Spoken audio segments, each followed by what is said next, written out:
Now, what's up, guys? How's it going? Welcome. Today I'll be talking with Jake from Pokenomics, person who should come back to YouTube, but has been off of YouTube for a couple of years now.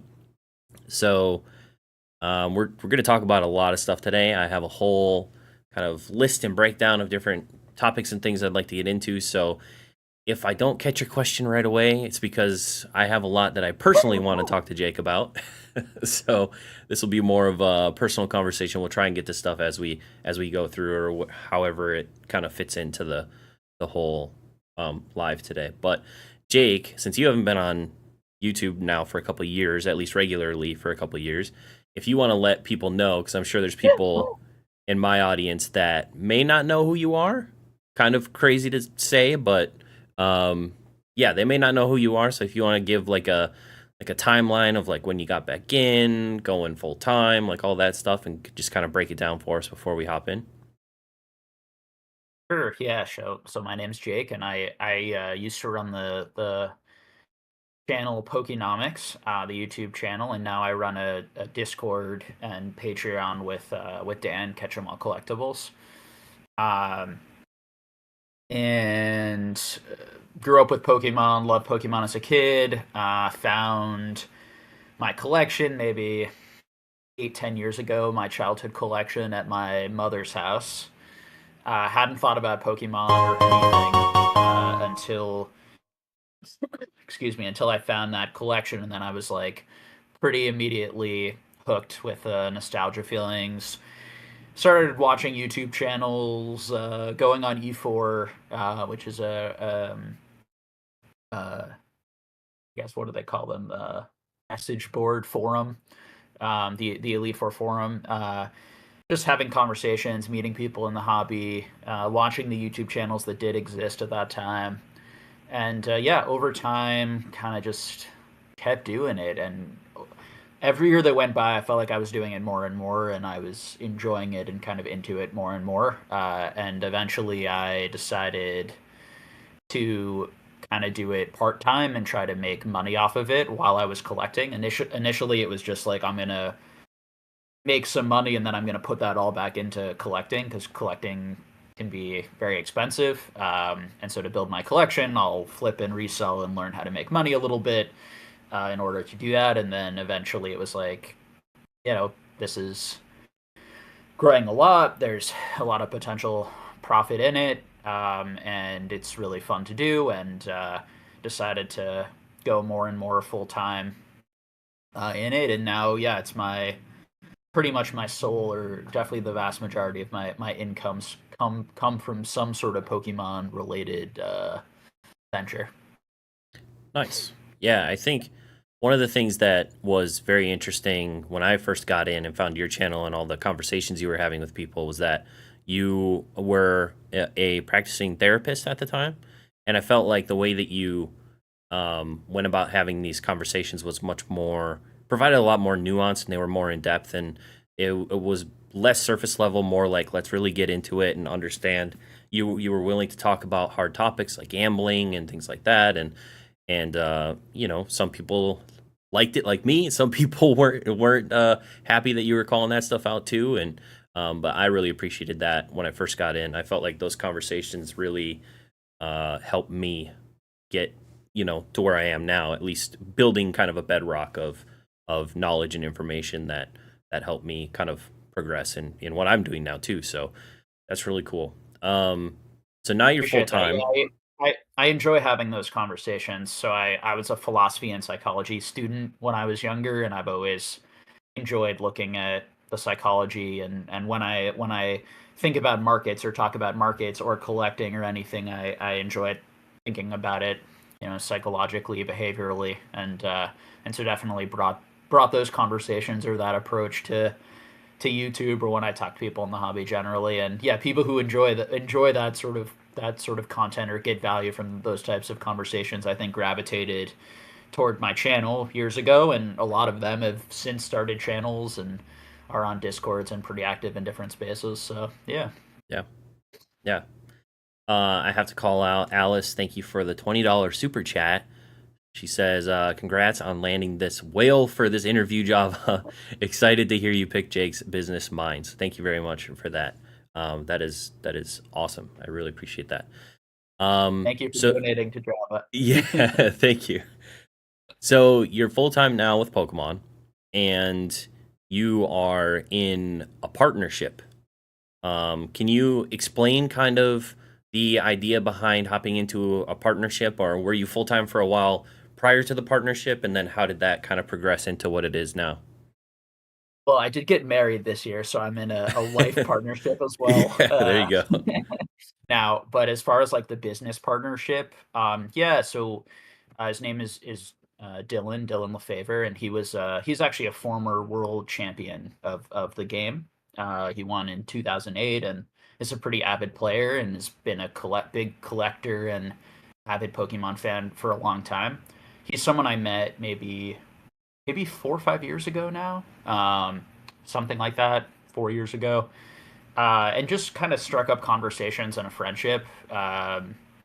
He's someone that I always thought was very bright and definitely very knowledgeable and cared a lot about the hobby and had good ethics and morals. You know, first and foremost in any sort of business or partnership I would do with anyone would just it's just sort of the trust factor of that I think that they're, you know, generally a sort of ethical, reliable guy.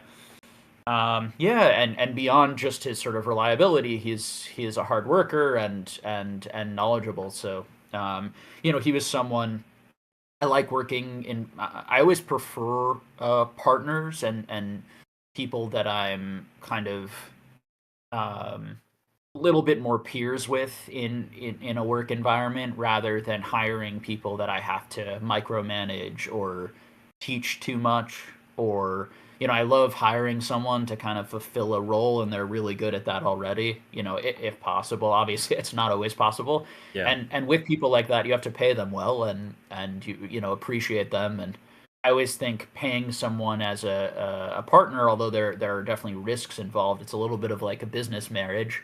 If you pick someone who is reliable and who you work well with and you've known for a while, it's nice because all of your financial incentives are aligned and you're both aligned trying to kind of build the business, and you're also doing stuff for each other and together rather than doing everything alone or paying employees sort of like an hourly salary rate, where they you know are mainly motivated to kind of continue to collect that salary to not get fired rather than they're going to be motivated to like actually help grow the business, Yeah. generally speaking. So that was the thinking behind it, and he deserves it and earned. I didn't give him a partnership immediately. Initially, for a certain period, I basically did pay him commission, basically off of what he was doing until it became apparent to me that he was doing a good job and that it made more sense to go down this route. And so in the partnership, how is your partnership structured? Is it like you're doing a lot of Sure. the sourcing, he's doing a lot of the selling? Is it like separated in any particular way, or are you both kind of doing a lot of the same things? So yeah, so I mean, first just on the financial side, so I won't share the exact full Yeah. breakdown, but on the financial side, he bought in. He had some of his own inventory and his own cash that he bought into the business at a certain percentage, and we do an equity, a profit share, a profit split.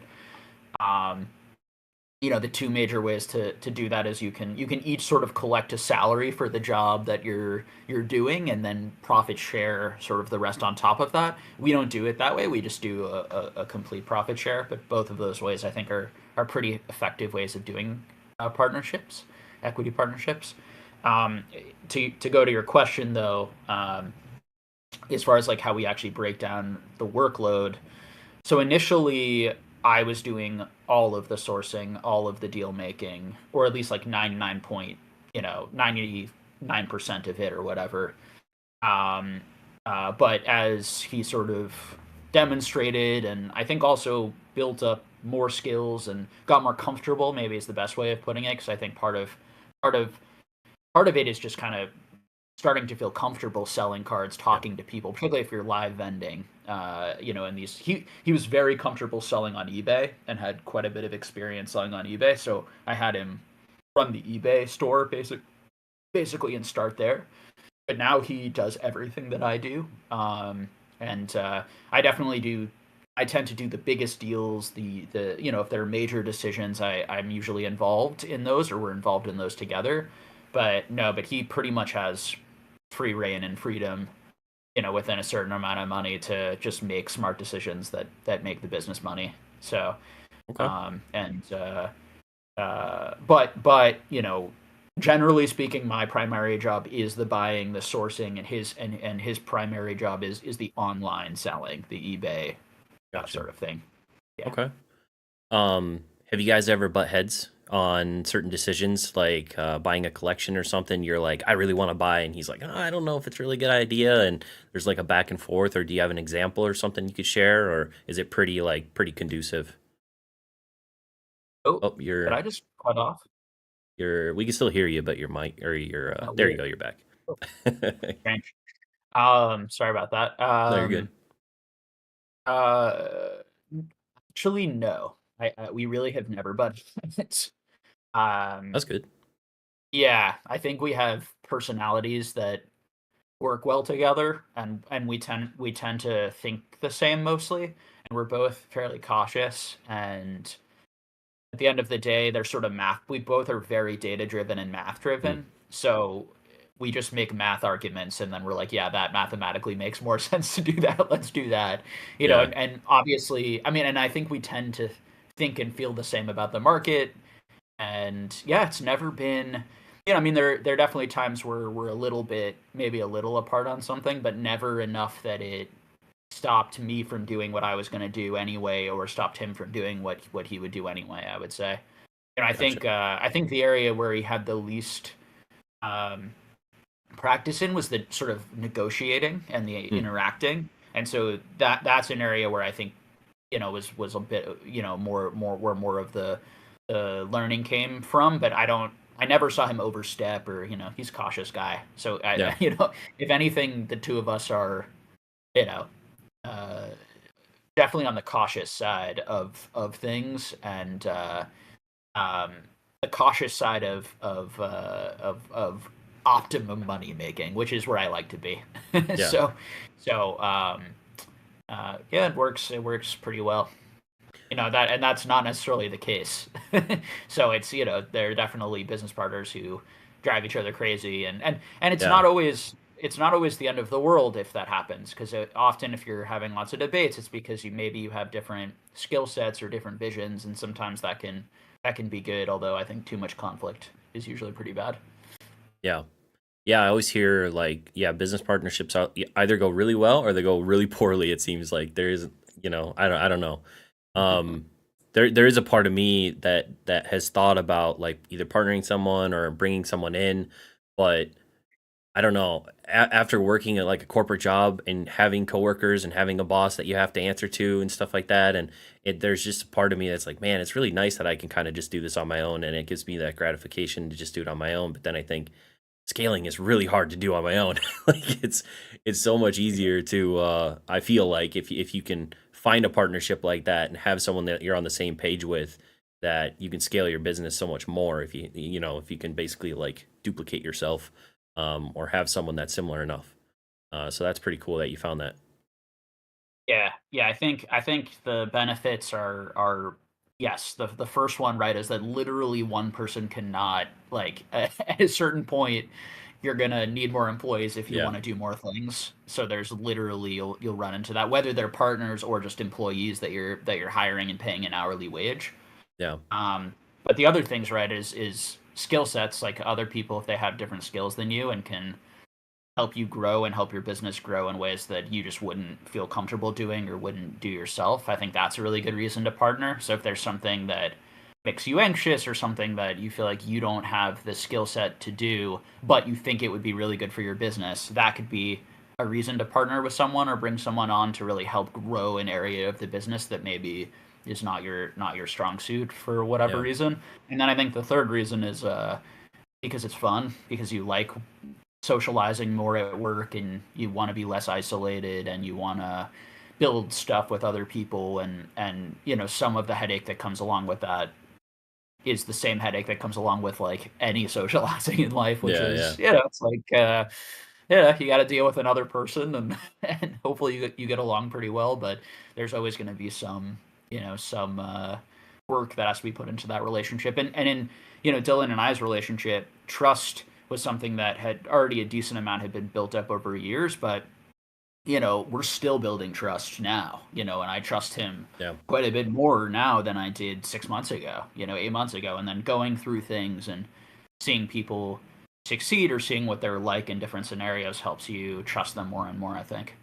Yeah. So, Yeah, I guess technically not in a partnership like you have it, but more of like a consignment partnership. I kind of partner with Pokechef on eBay Live. So he sells a lot of singles and stuff that are kind of like grading misses, and we have like a percentage that we split, and that's a easy way for me to liquidate that type of stuff, him to have inventory for his streams, and it kind of just works out. We live in the same area, so it just Andy's a great guy, and a great chef. I know we both got to experience he's a his great dude.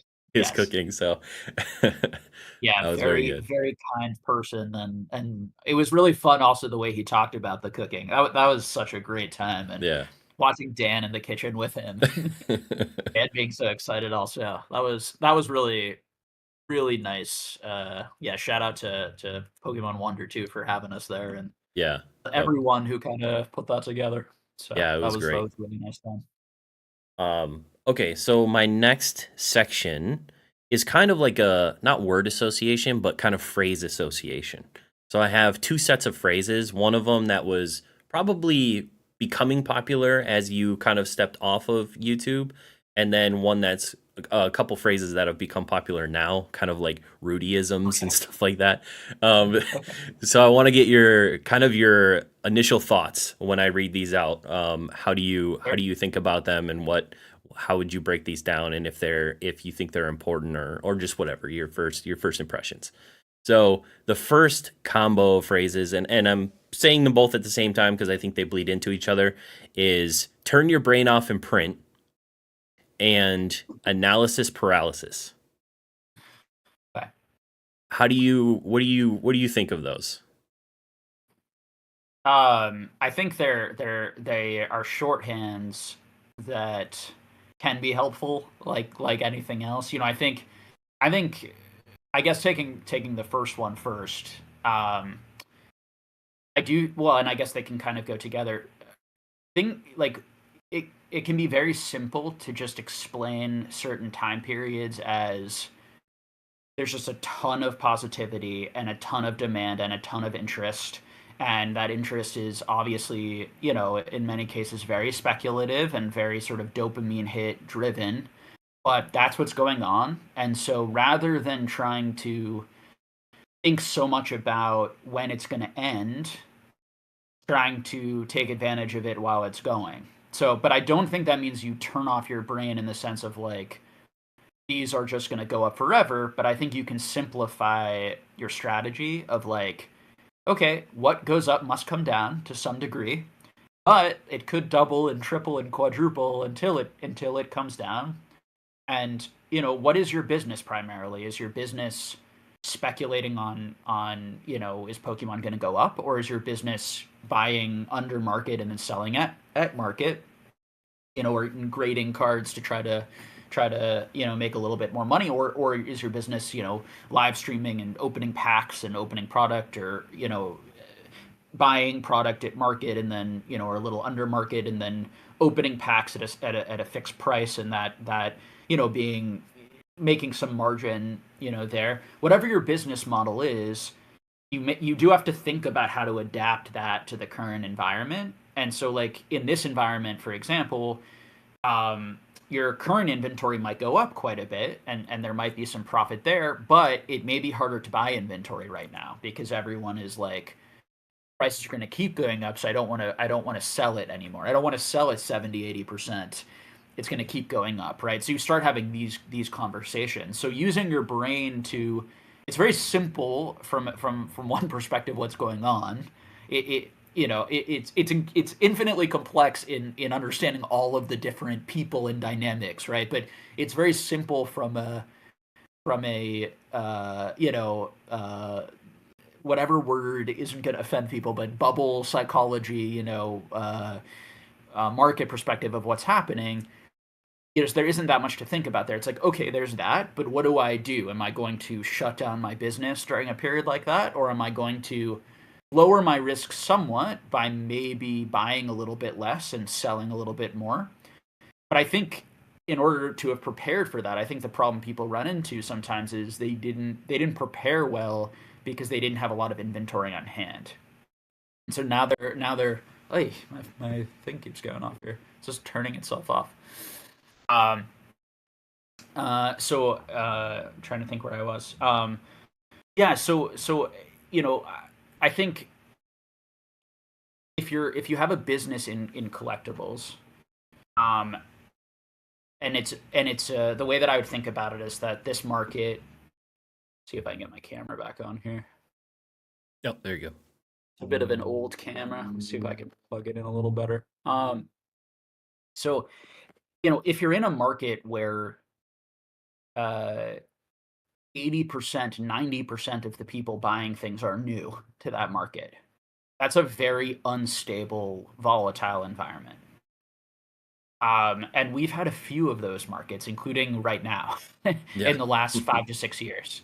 If you look at markets like the comic book market or the coin market, particularly like the coin market, stamp market, you're going to see that although prices have gone up, the volatility often isn't as wild and isn't as crazy. And what is popular and what goes up the most doesn't shift around or change as much. The sort of narratives of what people like is sort of more baked in because 90% of the people who are buying a month from now are the same people who are already there and already part of the narratives. But now you have lots and lots of influxes of brand new people coming in, which creates a lot of volatility, a lot of people who don't have the price memory for the old prices. And so it creates a lot of unpredictability. And so as a business, you have to expect a certain amount of volatility. So what I do is I've tried to build up a lot of inventory over the last year and a half in areas of the hobby that I feel like or a little hadn't moved up as much or were being speculated on a little bit less. And tactically, you can do that on the margin. So you take a little bit of your profit as a business, and then you slowly build up that type of inventory so that when you get into these volatile periods, you have that inventory to actually sell. Now, if you didn't do that, my advice to people, and then I'll go back to your question about these terminology, is it's okay to miss out on profits. In fact, it's always going to happen. And you shouldn't chase after mistakes by making more mistakes. If you didn't buy these cards or build up the inventory when things were a little bit more stable and less crazy, you don't have to chase those mistakes by buying it now and by chasing it up again. Now, if you're buying and flipping immediately, it's perfect. I think it makes sense to buy as it goes up, buy and flip and sell as it goes up, and then buy and flip and sell as it goes down. And as long as you're buying low enough and you're selling quick enough, you should still make money on almost all of the buys and things you're doing there. But as far as like if you really have nothing and you're planning on buying something and holding it for an extended period of time, I just think you're basically playing the lottery, the speculative lottery in this type of environment.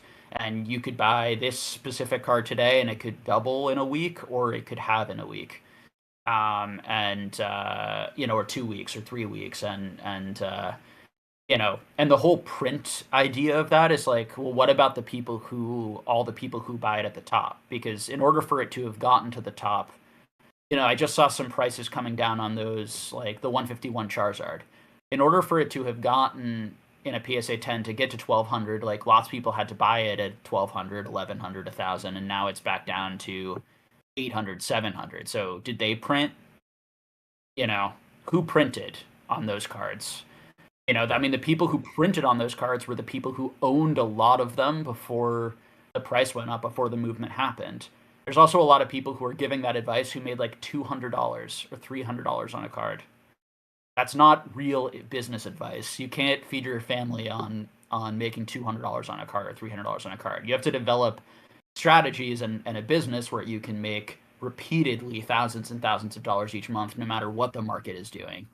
Yeah. So I think some of that stuff just comes from people being rude and overconfidence in themselves and making what to them is a lot of money, like $200, $300, $400, $500 on a card, whereas people who have been here for many years are trying to sell $10 million worth of cards a year, $5 million worth of cards a year, and look at $200 to $500 or $1,000 as sort of negligible, and not and that's not to put down people who are at a stage in their business or in what they're doing where it's that earlier stage. It just means be careful who you're listening to and taking. If you want to build a big business in this space, try to look at people who are successfully building the businesses and making the long-term money rather than listening to people who are more looking for clout online, let's put it that way, or have egos built around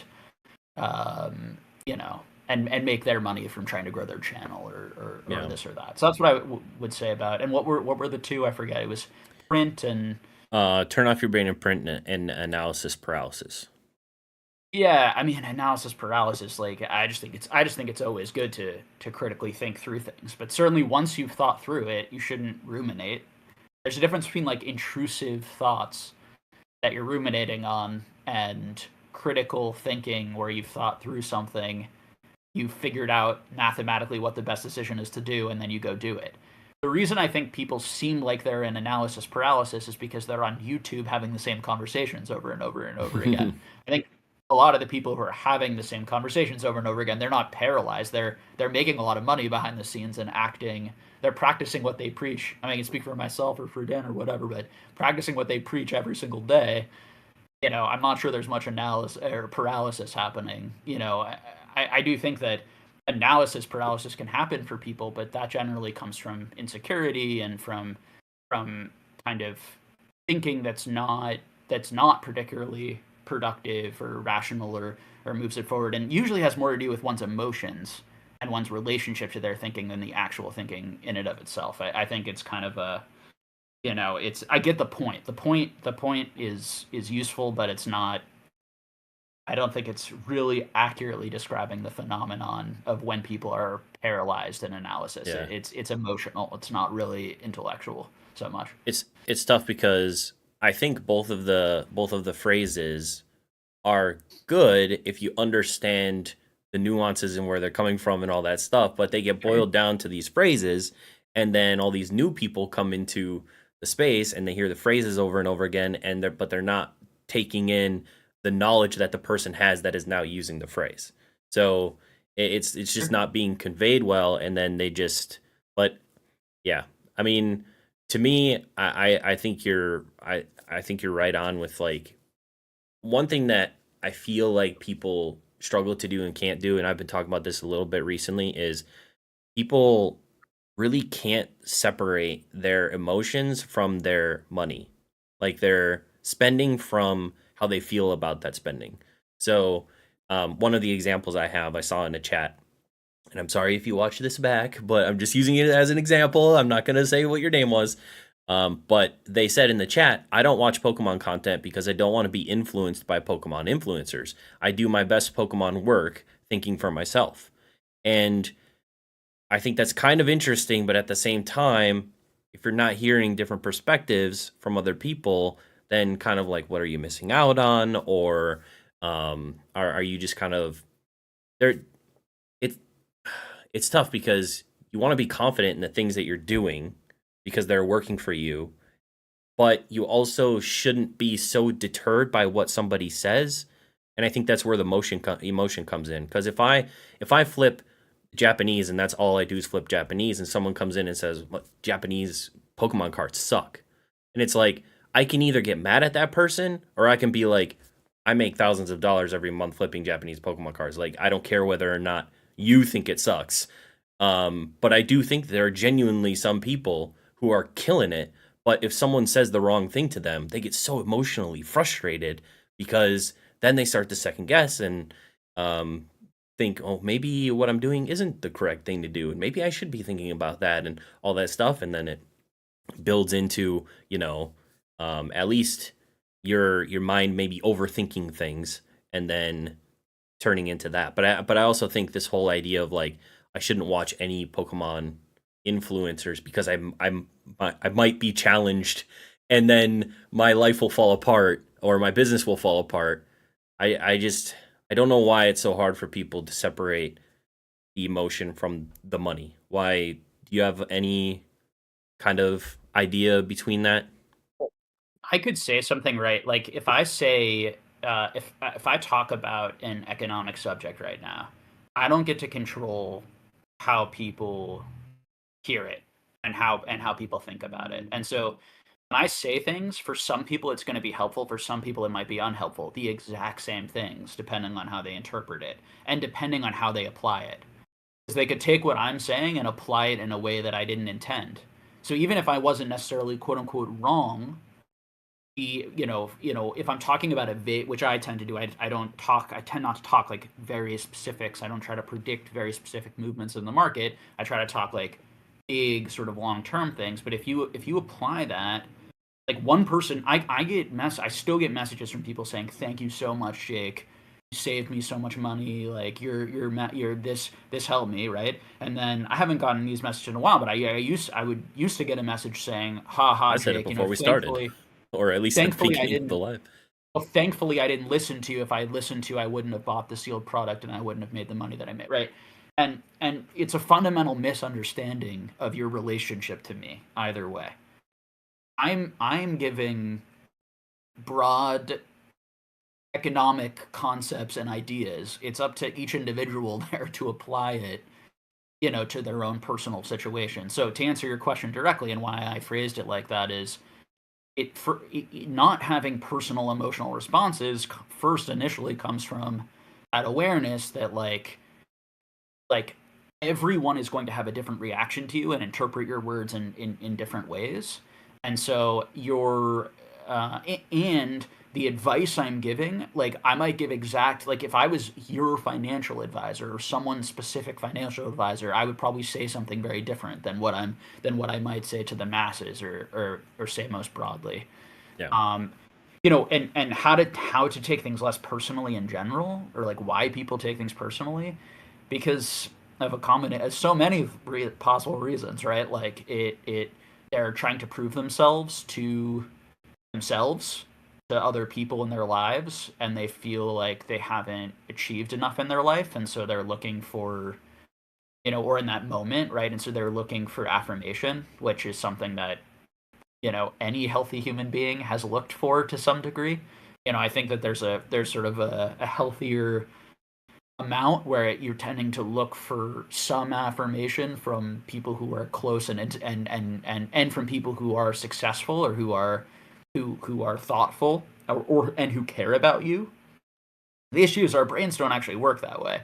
And so when we're thrown into a social media online space, we may get thousands of pieces of data, and feedback, and two people might say something very negative, but it sticks with you for years, even though those two people, you know, aren't particularly experienced, or aren't particularly successful, or they don't particularly care about you. They're not really trying to help you, right? So some of this stuff is just, it's the nature of being a human being online and with social media that everyone goes through, and you just have to try and bring yourself back and say, hey, you know, I'm not reinventing the wheel here. We all know this, right, from being online. It's like you got to figure out when to turn it off, when to Yeah. stop engaging in it, when to stop listening to certain people, who you should spend your time with, who you should listen to. And if you're not having a good time, and you're not having positive interactions and a positive impact on the people you're around, whether you're creating content or just like hanging out in chats or wherever, then it doesn't, it probably take a second and try. That's what I did, right? I was Yeah. starting to have more negative interactions with people, and feeling negative, and I'm trying to interact with the hobby differently, and interacting with different people, and so I guess what I did, I would say the same thing, to everyone else. And as far as like I mean, I think people can get jealous, people can get uh, you know feel badly about where they're at, feel ashamed. They can feel embarrassed because they've done something publicly or said something publicly or lost money publicly or whatever, and all of that can bring out some pretty strong, angry emotions that can be targeted at anyone who's around. So Why do you think, or maybe I kind of feel like sometimes, and I think analysis paralysis comes into this. Well, both come into this, but it seems like, especially after you kind of left YouTube in the last like year or two, I feel like a lot more people have been less interested in the kind of future thinking part of it. It's just like, just work in what we're in now. We don't have to think about the future, and where the hobby's going and all that stuff. Especially, and that's, as a flipper, person who flips, Pokemon cards or whatever. Um, I don't really think, but I think it's fun to think, what could it be 5 or 10, 20 years out, and have those conversations and go back and forth on what you think is going to be popular or not and whatever. But a lot of those conversations would just be shut down as like analysis paralysis. You're thinking too much, like just live in the now, make the money, whatever. And it's like, why can't we just have the fun conversation about speculating? But I think it's because people don't want to think about it, because what if they come to the wrong conclusion and then all of a sudden their mind is changed about how they're doing business. yeah, And it could be that. I mean, I think also some people are probably just bored of having the conversation and have had it already. And then other people, yeah, I think it's like could be a hindrance to making money, to your point, right? That like if you think about it, you're gonna get anxious, and then if you get anxious, you'll be paralyzed or something like that. And my advice to you or to anyone, just be find some other people to talk to, because if they're gonna be like condescending and rude to what you want to talk about, if they are, they may just be sharing an opinion, which is I don't think it's yeah, useful to yeah, talk about. Which there's nothing condescending or rude about that. It's just saying I don't want to talk about that. I don't enjoy talking about it. I don't think it's useful. There are plenty of people here, and there are plenty of new people here who I'm sure would be interested in having those conversations. And just because, I think one thing that happens online is people feel entitled to everyone's content and to every. So, like, one thing is, like, when people were critical of, like, what videos I decided to make or not make, people felt entitled to the content that I made or who I brought on my channel. People feel entitled to all those things. And my advice to people is like, you're not entitled. If someone creates something, they sort of control what it's like. And if you're not enjoying it or not getting something out of it, you should find there are hundreds of channels and hundreds of thousands of people engaged in this hobby on all sorts of various levels. So just kind of find other people. And it's like yeah, I think when you spend a lot of time with people who you're disagreeing with a lot, and maybe you don't like them personally or they don't like you, it becomes more toxic over time. So one of the best things to do can just be like, let's just like, you know, you do your thing, I'll do my thing, and let's try to hope for the best for each other. yeah, You don't want to get into a place where you're hoping just because someone has different views or likes different things that they do bad, or you start to feel frustrated or jealous that other people like that. There's a lot of like controlling. Oh, this is good content, right? There's a lot of people, and there's a lot there. I'm sure there are still channels that were back when I was that was trying to control the message and what people can say and can't say and what's smart and what's not. And it's a lot of like uh it's understandable, and I get it from the mindset of someone doing it for years and years and years, and when you really care about something. But ultimately, it's like people should be encouraged to talk about what they think, and should be encouraged to create their own audiences, and should be encouraged to be respectful to people that you disagree with. And you know yeah, if that happens, then it's a more pleasant place to be. And then disagreements can happen in ways that are a bit more pleasant and less sort of you know taking sides and kind of odd. Yeah. Yeah, one of the things, or I will say, we had a great conversations the other night. I thought it was very fun. We were talking about what quote unquote modern box we thought could surpass the base set box price in 20 years. It's like you don't know, but it's fun to sit and like maybe it's team up. Why would it be team up? And like actually just kind of just have a fun conversation about it and just I don't know. It's just fun. Like you don't have doesn't have to impact your business. Like just, have a good time or whatever. So, um And that might be fun for you and not for the person who you're trying to have the conversation with for that's true. whatever reason. You know, Could so it's be. like people come into your audience, lots of people, and it's the issue of having a YouTube channel is like you're not just hanging out with one person that you're choosing. Anyone can jump in and anyone can say anything. Yeah. And it's just kind of the nature of the beast. It's like the cool part because you get to like meet a lot of new people Mm. and people get introduced to you and then there's a lot of secondary benefits like you become a known person, which makes it easier for you to build a business and do like there's a lot of secondary really good reasons to build a channel. Me building my channel really helped me in Pokemon, right? Really helped me meet a lot more people and connect. But there are always going to be those downsides of like you're not just having a private conversation with a buddy. You're talking to a large amount of Yeah. people, coming who had all sorts of different days today and are going to interpret what we're saying in all sorts of different ways. Yeah. You know? Yeah. That's true.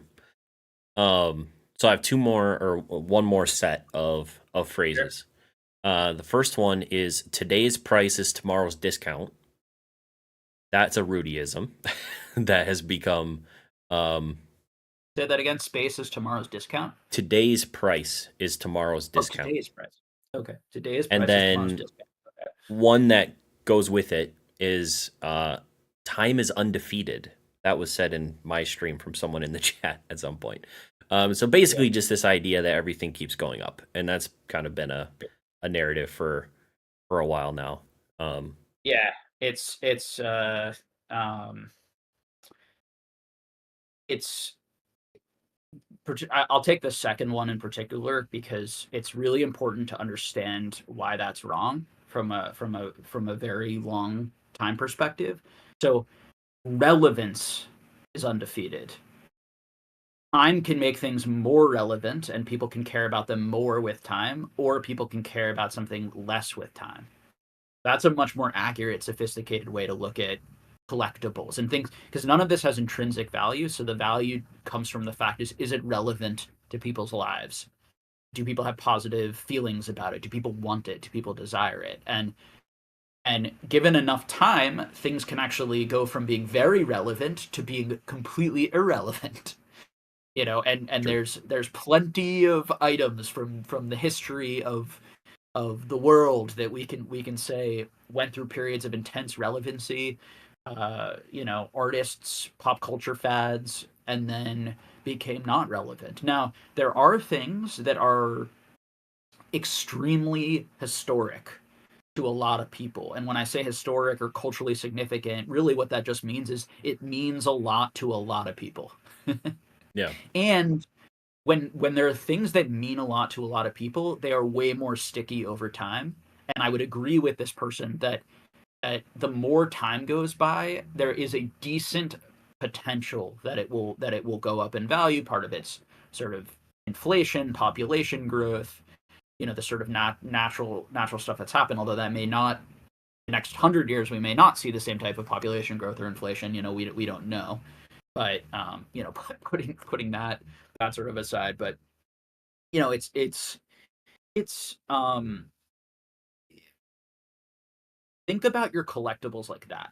If you are long-term investing in anything, think about the demographics of Pokemon. Think about why this item will be more relevant and people will care about it more in 20 to 30 years. And if you have a scenario, um, I think people can make good arguments of why things today could be more valuable in 20 to 30 years and why Pokemon could be just as relevant in 20 to 30 years. And a lot of the cards that we have now could be more desirable in 20 to 30 years because now there's multiple generations in Pokemon. Now there's even more money in Pokemon. Now there's even way more businesses. We're still at a time where we're super early in Pokemon. But all of that's very speculative. None of that's proven. There's a certain percentage chance that'll happen. There's a certain percentage chance it won't happen. And I will say, if you look at collectibles, it's always easiest to just pick the stuff that was the first, the rarest, the most important to the most people in the hobby, rather than trying to predict the next thing that for some reason, you know, like in sports, you have rookie cards and you have new players come out, and you can try to think, okay, prospect that this person will go on to be whatever. Theoretically, in comics, you could invest or speculate on new comics or new comic book characters that are coming out, thinking, okay, maybe one day this character will have movies and franchises around them, and it will be far more popular than it is today. But it's so speculative. In Pokemon, you could just buy the first appearances, the originals, the rarest, the trophies, the first ever alt arts, the first ever full art, whatever you think is important, historic to the hobby, the most important Pokemon. Or you can try and speculate on, right now this isn't appreciated, but maybe in 20 to 30 years it'll be appreciated a lot more. And I think in the long run the first will definitely win out. If you and that's not in Pokemon, that's just in any sort of pop culture collectibles or any sort of historical collectibles or art. Just the stuff that's already obviously established. And this is to go in that analysis paralysis. People look at prices, and people who are deeper in the market say, this is fucking stupid. Why is anyone paying this? It's ridiculous. It's like, well, because 80 to 90% of people here are brand new and have consistently been for the last 4 to 5 years, and the videos that are getting 50 million views are showing these cards and talking about how great these cards are, and this is what's available to them and what they see all the time and what their local friends are talking about and what's being talked about on social media. It's not very complicated, but you cannot take those facts and say, well, that narrative is just going to continue on, and the same narrative is going to continue to happen, and those same items are going to continue to be relevant. But what if new items take their place, right? This is the constant thing. What if Evolution's Charizard, the regular holo, and Hidden Fates Charizard were the two biggest cards in the hobby? Rainbow Rare Charizard from Burning Shadows, those were all the biggest cards. Vivid Voltage Pikachu, when that came out, the Rainbow Rare, those were some of the most important, biggest cards in the hobby, right? If those had come out today, they would be highly, highly speculated on. Would be my guess. And then what if alt arts then came out next and destroyed the interest or value in those cards? Now, I think most of those cards, certainly the Rainbow Rare Pikachu, has come down considerably from where it was around Vivid Voltage, and the other two have been fairly flat for years. Now they probably are up now because just everything Yeah, is way up. everything's up. But I'm guessing they're up way less than the alt arts on a percentage basis over the Yeah. last few years. So even if they're up 30-40%, like most things are right now, there are cards that are triple, quadruple, that people didn't even know existed at that time, and those could be the next cards, in a year from now, in 2 years from now, in 3 years from now. So in my mind, I'm just making common sense arguments, but I'm not telling people what to do. I'm not saying that these aren't going to be the ones and that they are going to come out with something new. People need to make those decisions, and they can speculate however they want. Yeah. It's just these sayings like time will make everything more valuable. It's like, well, no, time can make things a lot less valuable if the relevance moves from that to something else. Yeah, that makes a lot of sense. Why do you think? Because I know you and Reserved Investments, I think, were the two that really compared Pokemon to like other hobbies, other collectibles, Yeah. and did a lot to like, well, this is what happened in comics, this is what happened, in these other collectible markets, and here's how we might be able to apply it to Pokemon or the future of Pokemon. Why do you think at the time there's so much pushback to that? Like, Pokemon is this unique thing. It's not going to be like comics. It's not going to be like these other things. It is Yeah. wholly unique, and you know, there seemed like there was a lot of pushback, and I think Reserved Investments still gets a lot of pushback on that. I honestly like it's it shows the foolishness, and more than like I think there's a lot of foolishness, and I think that there's a lot of arrogance. And I think there's people who they don't know anything about these things and they're too arrogant.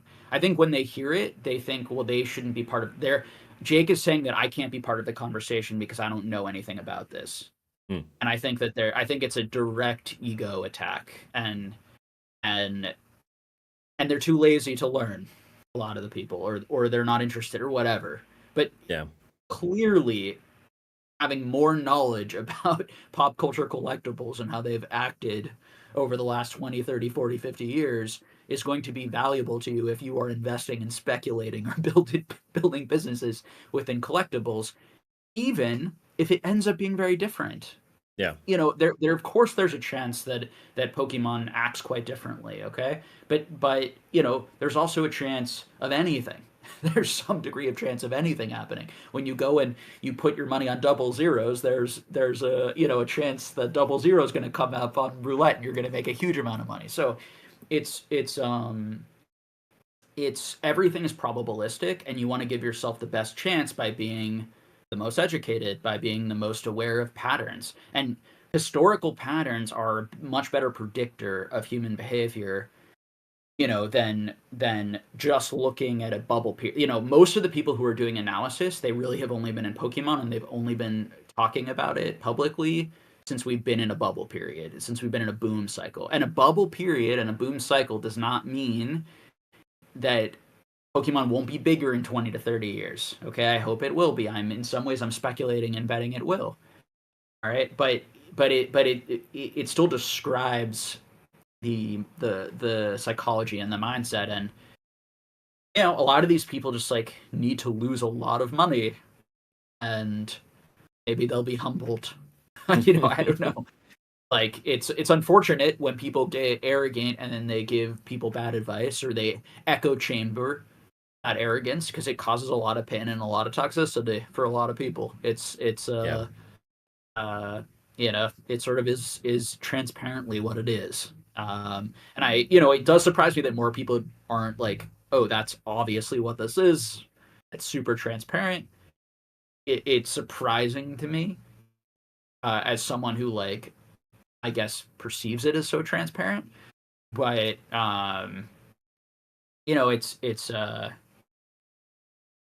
it's interesting. I mean, Yeah. it's been a lesson for me. I mean, in terms of how people act, Yeah. in these types of environments. I'd never really been on social media before, so this is, it's my first experience with all of it. Yeah. We were watching a video the other day, and because I do like a basically react stream every Tuesday where people Oh, cool. send me videos and we watch them and we analyze them and stuff. And there was one. It was, of course, it was a modern investing video, but the what this person was saying was, if Surging Stars hit a reprint and it goes down to 200, just buy it because it's free money, because it's guaranteed to go back up, and then you'll make just free money. And then I was waiting for him to say why it was going to go back up, why, and there was no analysis whatsoever. It was just buy it when it hits 200 because it's free tendies. And it's like, I feel like both these phrases, and this idea of just like, well, if you just have it, it's going to go up over time because that's just what Pokemon's always done.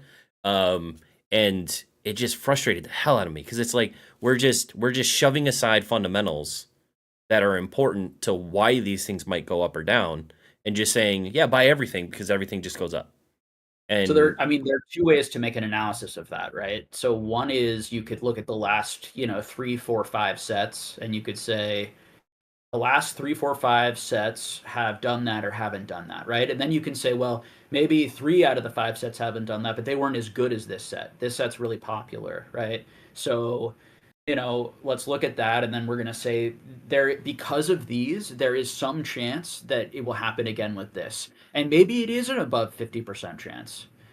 But that's not the way it's talked about, right? It's talked about as a guarantee, as a definite, and in many cases, the person doesn't even really know the history of Pokemon. They don't know that Vivid Voltage, which was a Pikachu set also, was at $200 and people bought a ton of that. Yep. And then there was a big reprint and it went down to 100 and it sat there for, a year and a half. He also doesn't know that, okay, well, Pokemon could go through a dip, could go through a year dip period, maybe after Team Rocket, and nobody wants any of that. People want people to like it and to stay, but it's how you frame that, right? If you want to go out there and you want to talk positively that things are going up, and you want to make arguments and you want to do some mathematical, analysis and say, okay, this one went up 20%, and after this reprint, but you have to say, but I don't. All reprints may not be equal. All sets are not equal. How do I compare this set to that set? Is part of the reason why one set continues to do well can be or does another really good set come out after it and then take the spotlight away? Yeah.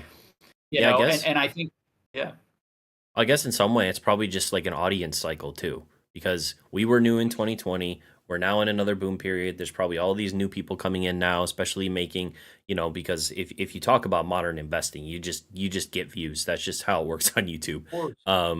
And I mean, it's always something that I've tried to do with this channel is I try to never tell people.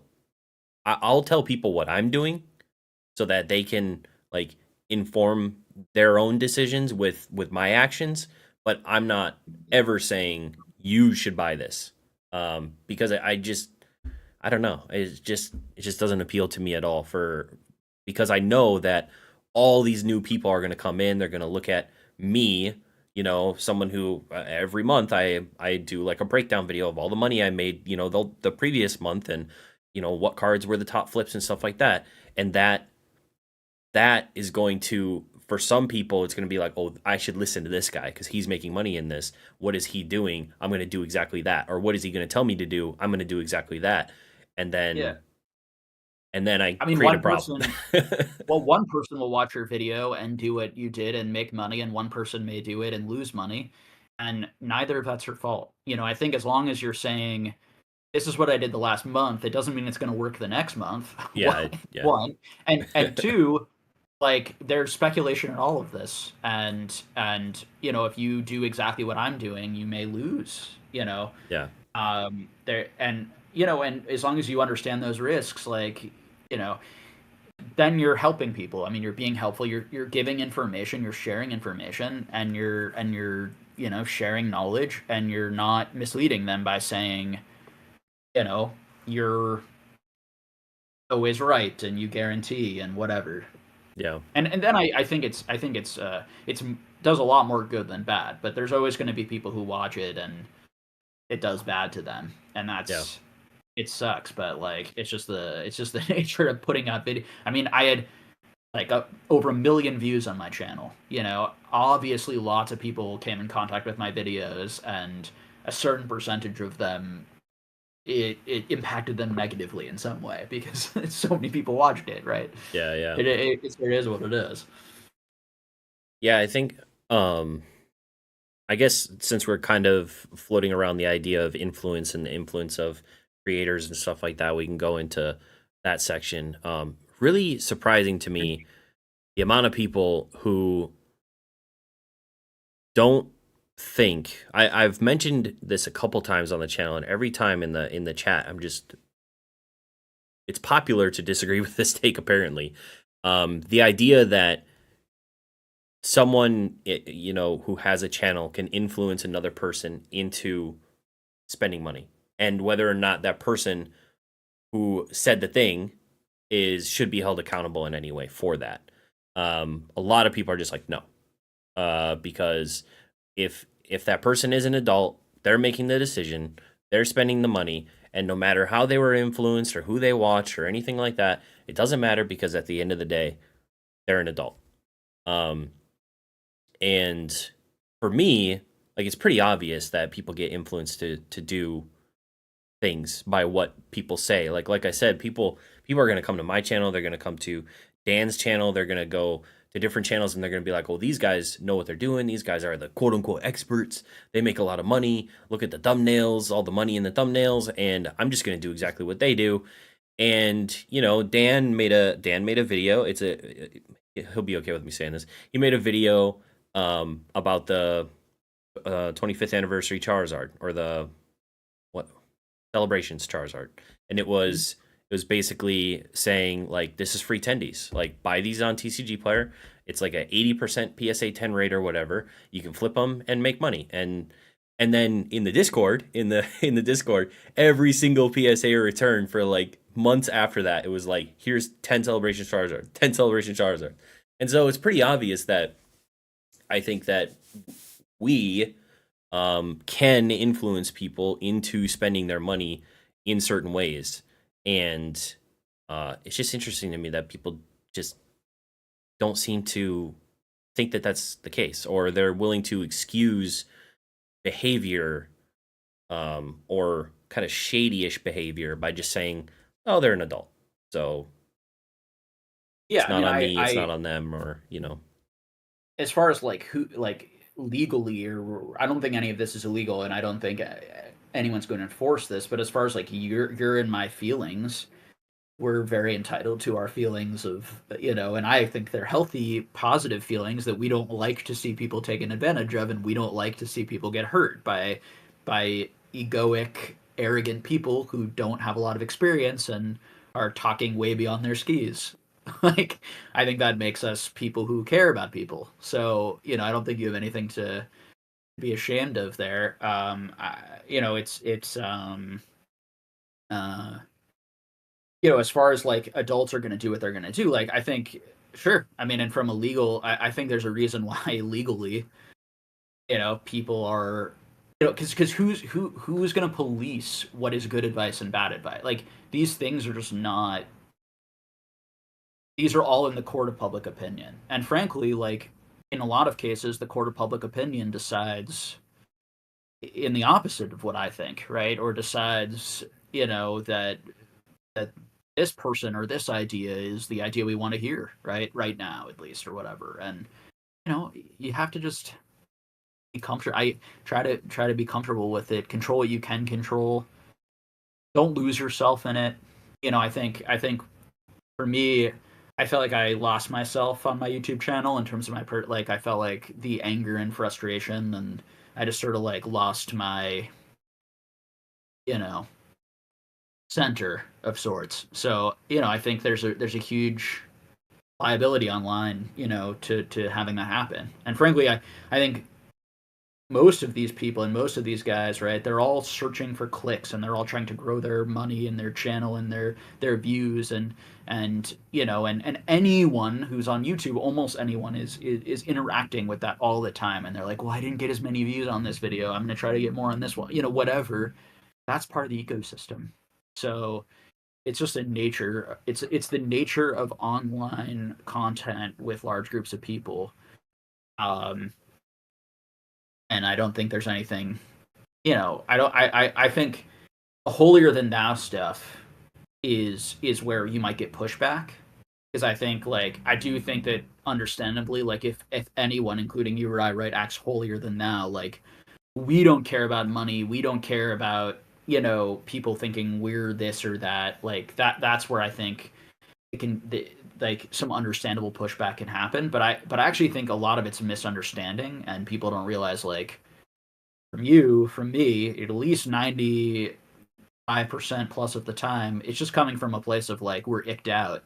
We're just having general icked out reactions to a person giving someone advice that we think is going to hurt them. It's as simple as that.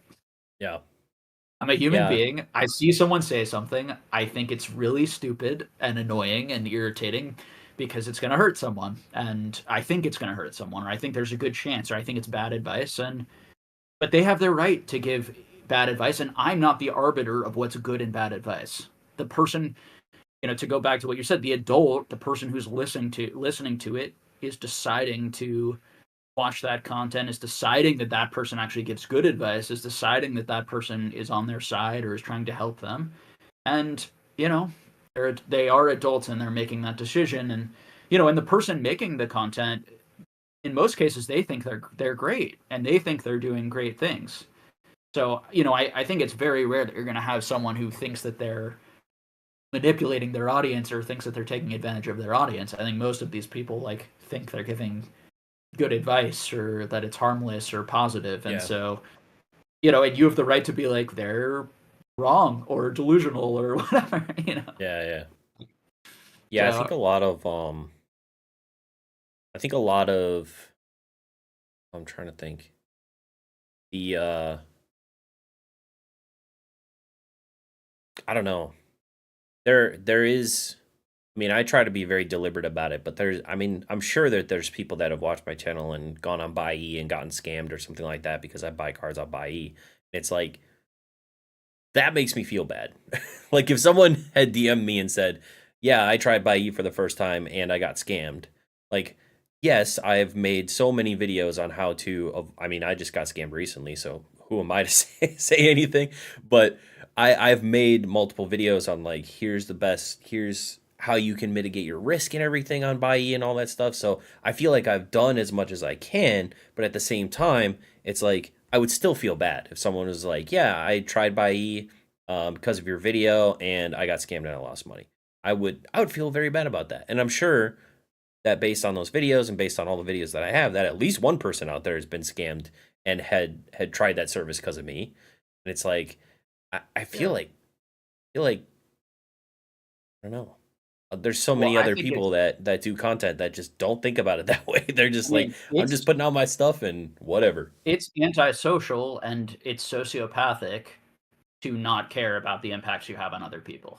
And if you want to rationalize whatever you want to do, like I agree with you. Like like and are like now do people need to be somewhat sociopathic online or they'll go crazy? You could argue like I think people are rationalizing many of these people, probably some of these people feel their own guilt for their own anxiety about the responsibility that they have in people listening to them and are rationalizing it in a variety of different ways. I won't name any names, but I've seen a lot of big YouTubers, in the Pokemon space and other spaces say things that, they're rationalizing because they feel bad and they're in a hard position because they're making a lot of money and they are getting a lot of positive things from their channel, but they're also aware that their channel is having negative impacts on people to some degree and they feel badly about it because they're caring human who cares about other people, and it's Yeah, complicated. yeah. So, yeah, I mean, if people are telling you stop being a good person and stop caring about your audience and caring about people, like I try to not let it bother you. Like Yeah, I don't know what else to say. It's like it's like it's unfortunate that they're making you someone who actually gives a shit question themselves or get frustrated. So yeah, I do think people don't like being called out, right? So if you're actively saying that, people are gonna you may make someone feel worse and they may hit you back, and that's sort of the penalty of having a channel Java and sharing these opinions true. in public instead of just with me behind the curtain. It's like Yeah, if you want to moralize online, you're gonna have people who feel offended by your moralizing and feel condescended to. that's that's very true.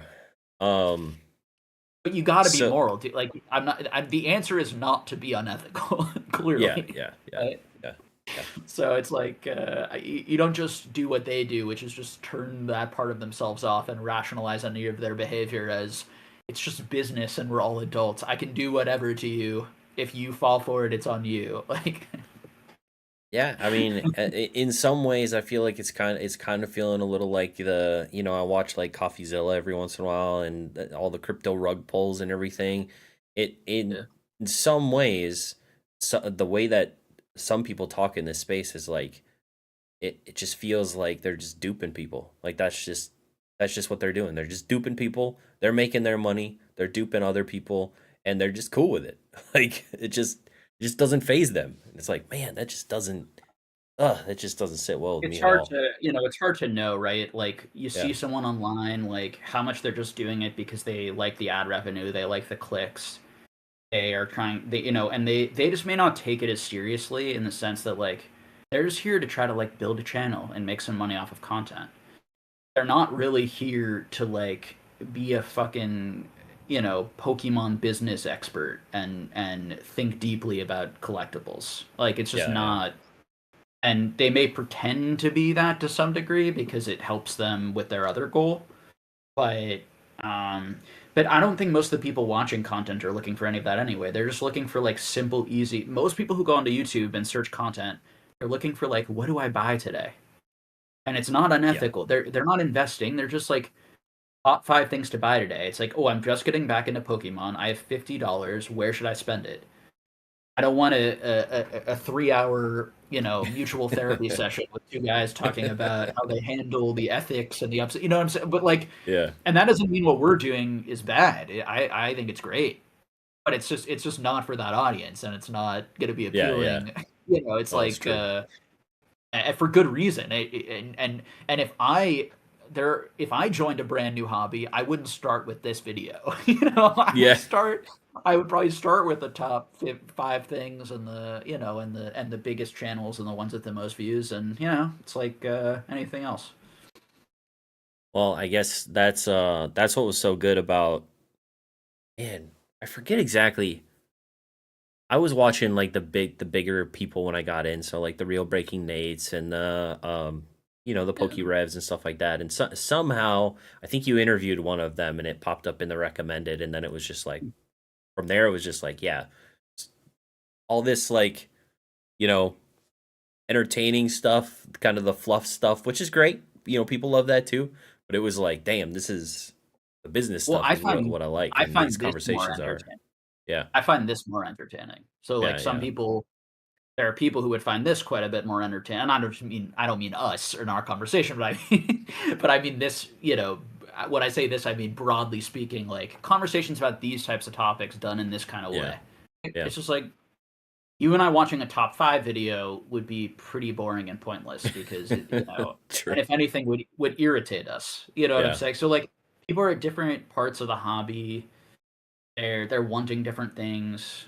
Um, I think the part that gets under my skin, right, is the criticisms, the mischaracterizations, the mm, drama, the starting fights to grow your own, the needing to be the best, needing to be the right, needing to be the only one. It's anything like that.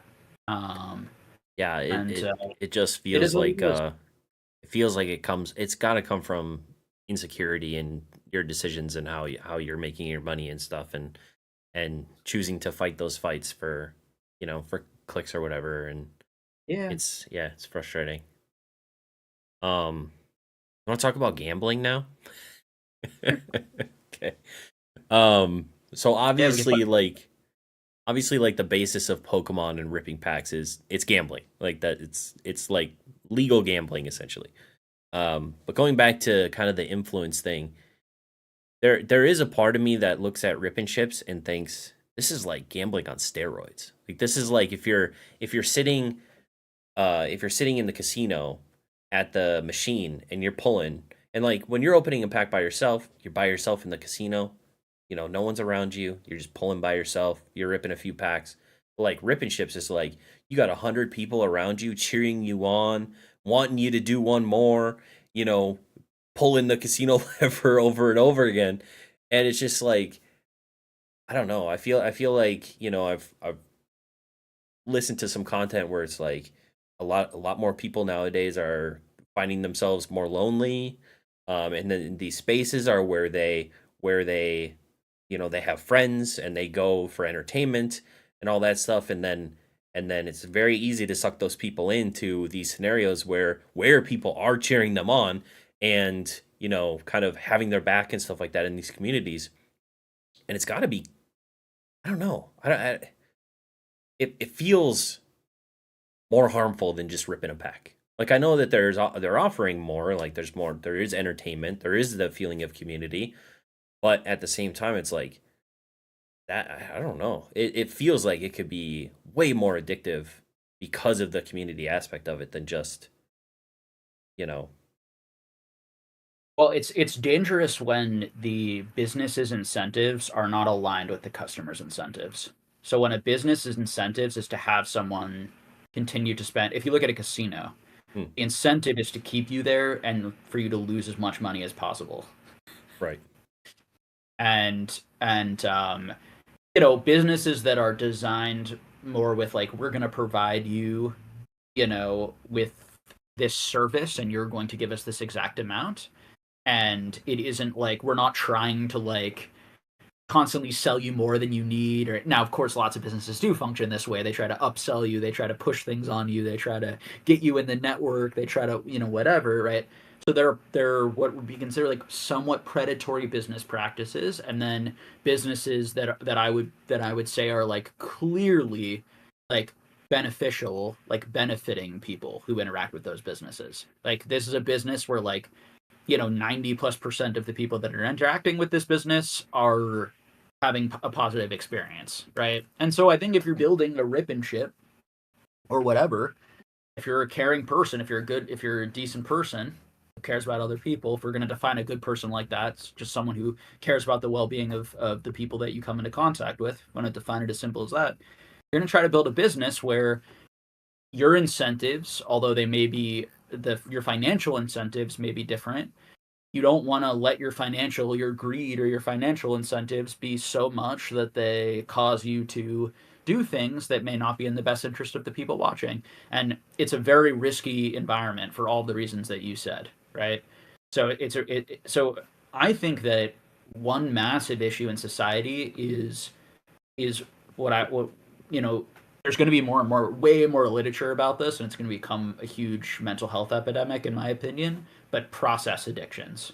So addictions to video games, addictions to gambling, addictions to anything that gives you sort of constant dopamine hit and constant progress. And the pandemic and everyone being online and playing more video games, and oh, my camera just went out again. Let's see if I can fix it. It's so weird, my camera just turns itself off. But and I think that a lot of this stuff is going on right now, and there's a lot of people who are hooked on a variety of addictive things that are causing more isolation, more loneliness. And the issue is, when you're not in control, these things like can become it can be very hard to, they don't necessarily function, and some of them function differently. They don't necessarily all have the same types of repercussions, and they don't all function necessarily the same in the brain. But one similarity is that you lose a certain degree of control, and they take up a lot of your attention, your time, and your focus. And they usually have involuntary sort of thoughts and feelings involved in them, where and a certain level of like involuntary kind of fixation, and where you are doing something else, or you want to be doing something else, chores, taking care of yourself in some way, connecting with your significant other, going outside, whatever it is, and you're instead process addicted to this thing. And I do think that this, with many things, is filling up that space. And I have definitely process addictions, and my own sort of addiction to technology and to video games, and to some of these things. So I include myself in this category as someone who is actively of this age, and I think this technology age, and I bring it up in the context of this is because these companies and these businesses are building video games, live selling platforms, whatever that are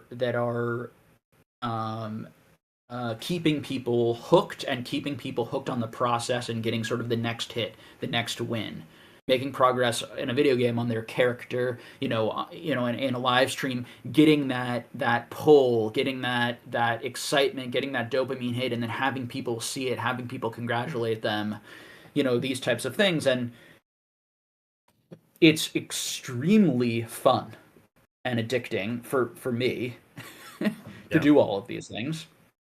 And I can just speak for me personally. I don't want to give them up completely. And so for me personally, and like my own journey with this stuff, it's abstinence is not necessarily the answer, but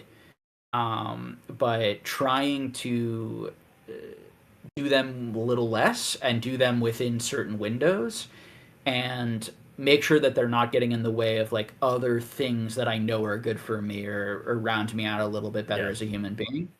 And and I bring all of that up in larger context because to give some larger context because I think good businesses are going to be aware that these things are going on.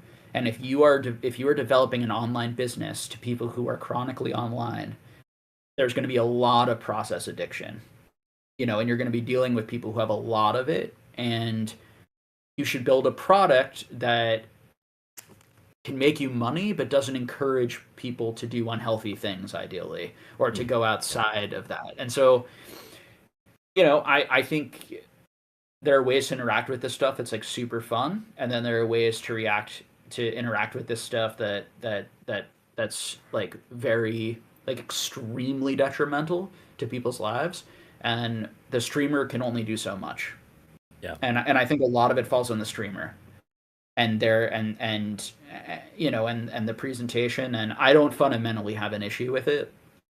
um but I think that all of those risks are big, and I do think I do agree that it's fundamentally on every individual to sort of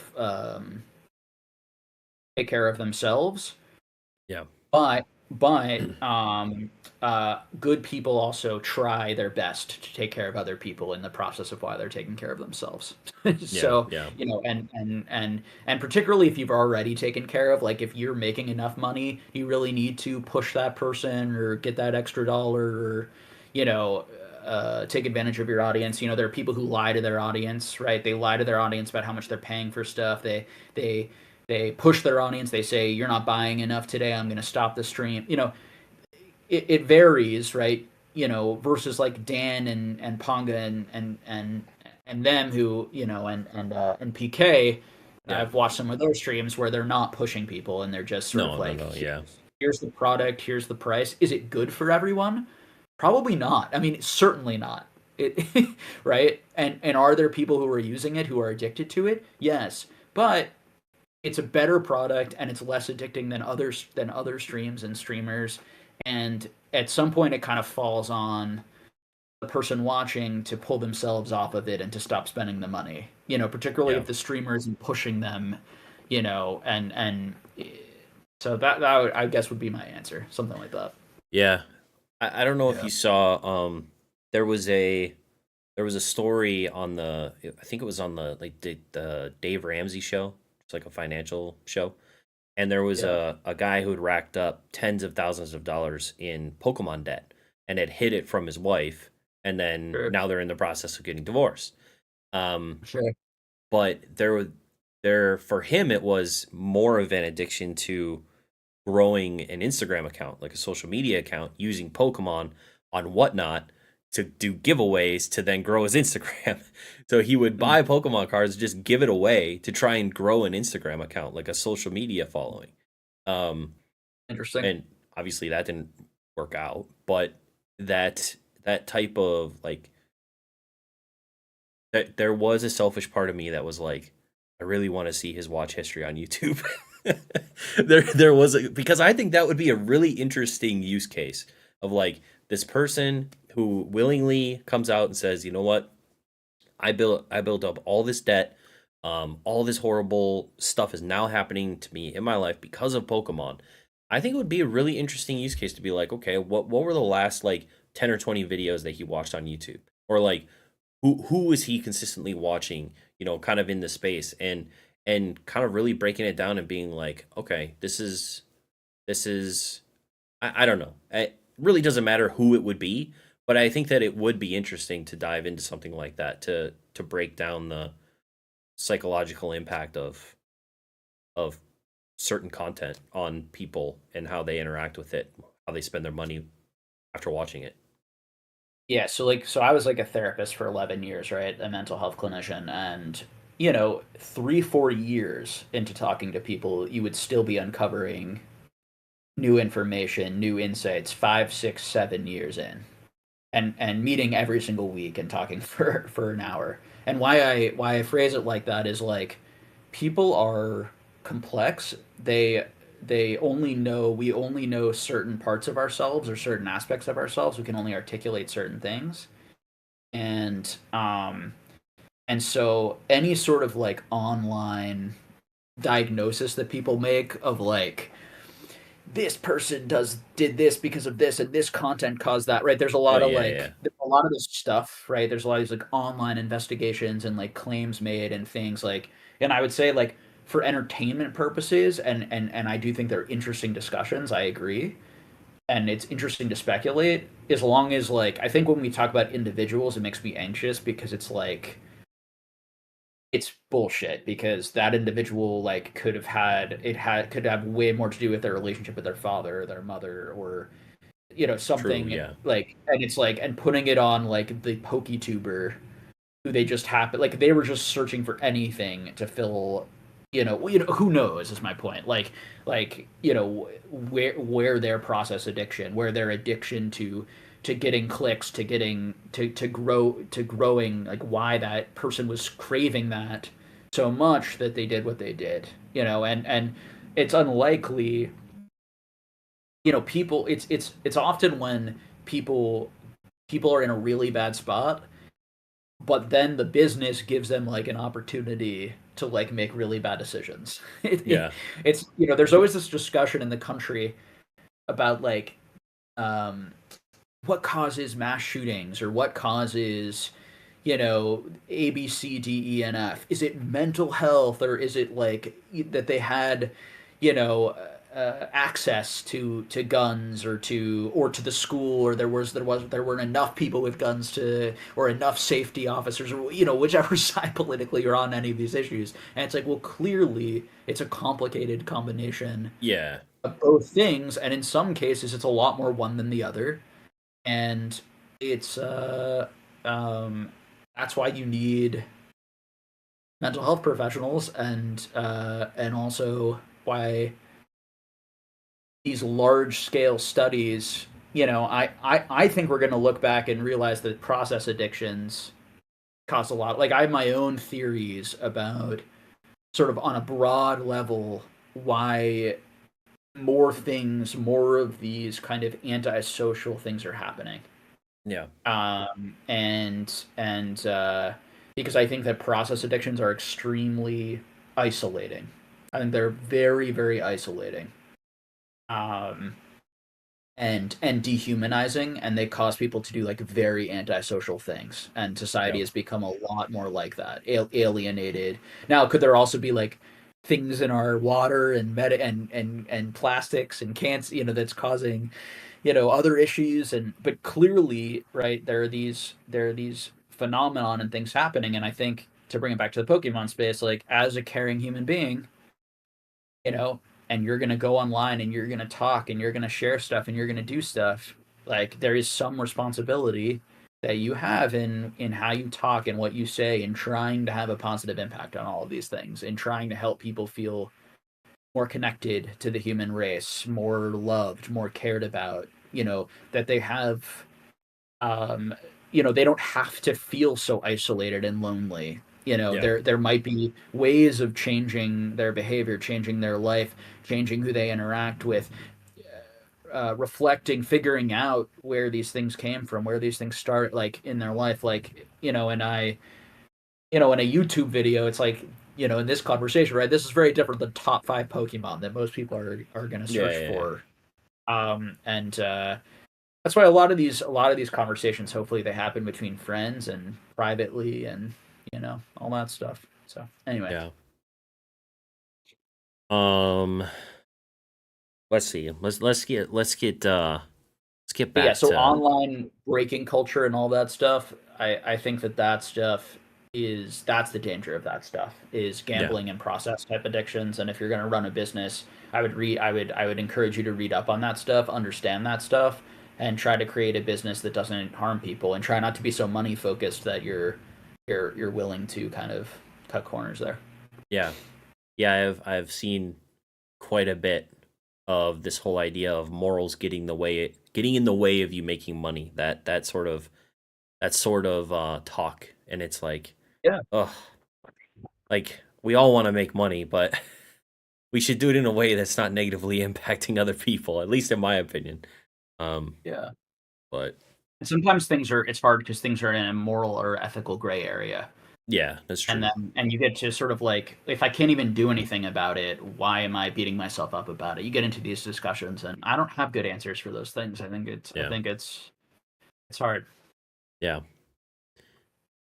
So we talked a little bit earlier about kind of people pushing away fundamentals and just kind of telling people to buy and kind of influencing people to uh to buy certain things. But I'm curious when so in two different scenarios. The first scenario, um, if you're approaching buying a sealed product speculation, let's say, what are some of the fundamentals that you are looking at when you're going to make that purchase?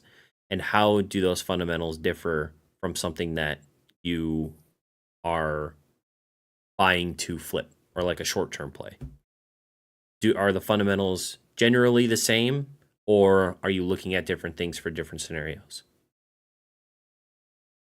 So I don't long term speculate on anything modern, because I don't know how it's going to be perceived in 2, 3, 4, 5, 10, 15, 20 years. Um, I it's not relatively it's way less rare, so I feel like I have way more time to buy a lot of that stuff. I feel like way more of that stuff will be available. Now, both of those things could be wrong, you know.